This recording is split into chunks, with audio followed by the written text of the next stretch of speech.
네, 저희 뉴스파는 사흘 동안 미세먼지의 문제점과 대책에 대해서 기획을 보내드린 적이 있습니다. 오늘은 중국 측에 국내 미세먼지 피해를 배상하라는 소송을 제기한 환경재단 최열 대표 모시고 자세한 이야기 좀 나눠보겠습니다. 어서 오십시오. 네, 안녕하세요. 안녕하십니까. 네.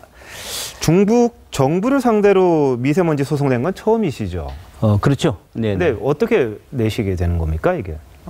낸 이유는 지난주에 네. 우리나라가 세계에서 대기오염이 두 번째로 심각하다. 네. 그런 보도가 됐고요. 예. 또 미세먼지의 80% 이상이 네. 중국으로부터 날아오는 거다. 예. 그런 얘기를 했습니다. 그런데 실제로 정부의 구체적인 대책이나 국민의 네. 생명이나 안전에 대한 특단의 노력이 없었기 때문에 이 문제에 관심을 가지고 있는 사람들이 네. 소송을 하기로 했고요. 또 저 개인으로는 지난주에 대학에서 강연하는데 네. 학생들이 아침부터 기침을 너무 많이 하는 거예요. 그래서 이렇게 학생들이 고통스러운데 어떻게 지내느냐. 특히 나이가 든 사람들은 굉장히 피해가 심할 걸로 생각했습니다. 알겠습니다. 그런데 소송 내용이 어떤 건지 조금 소개해 주시겠습니까? 네, 소송 내용은 미세먼지의 오염 정도가 너무 심하기 때문에 우리 국민들이 참기 어렵다. 그래서 대한민국 주권자 한 사람으로서 미세먼지의 피해 주체를 묻기 위해서 한다. 그리고 중국과 한국의 양쪽 정부 했기 때문에 중국과 한국은 오랫동안에 진짜 가까운 나라고 우리가 중국에 대해서 무슨 크게 문제 제기를 하기 위해서 한 것이 아니라 양국이 이 미세먼지를 해결하기 위한 하나의 좋은 전환점이 될 수 있도록 하기 위해서 했고요. 또 미세먼지라는 것이 한중일이 미세먼지 벨트가 형성이 되어 있습니다. 국경은 나라는 다르지만 하나의 공동 운명체가 됐기 때문에 이 문제를 제기하게 되는 거죠. 알겠습니다. 1인당 300만 원의 배상액을 요구를 하셨는데 그 기준은 뭔가요? 기준은 사람의 생명을 돈으로 계산할 수는 없죠. 그래서 저희들은 300만 원이라는 것은 상징적인 숫자고요. 그다음에 만약에 소송을 이긴다고 하면은 그 소송에 이긴 비용은 또 미세먼지를 해결하는데 쓸 예정입니다. 알겠습니다. 자, 그런데 말이죠. 중국에서는 뭐 약간 시큰둥합니다. 뭐 황구시보 같은 데는 뭐 자국민 90% 이상이 이런 소송이 무슨 의미가 있느냐 이렇게 얘기하는데 중국 정부가 이걸 받아들일 뭐 여지가 좀 있겠습니까? 어떻습니까?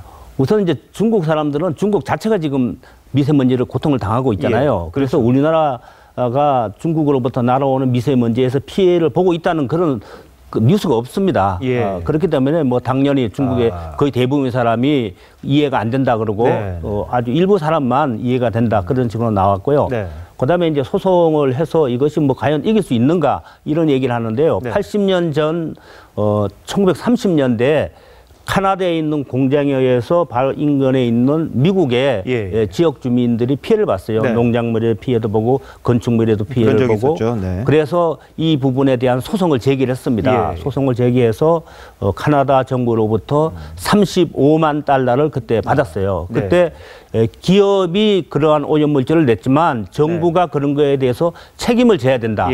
그래서 그것이 벌써 80년 전에 그런 판결이 났고요. 또 세계 그 환경회의라든지 이런 걸 통해서 환경 문제는 한 나라 차원에서 해결할 수 없는 것은 공동으로 해결해야 되는 것 때문에 했고 그래서 저는 이러한 내용이 앞으로 잘 되려면 한중 중개 무슨 법률 판단한 기구 이런 게 또 필요하지 않나 생각이 됩니다. 알겠습니다.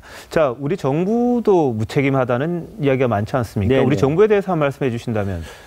저는 저는 이제 환경운동 한 지 꼭 37년이 됐는데요. 이명박, 박근혜 정부는 어떻게 보면은 환경에 대해서 전혀 관심이 없었습니다.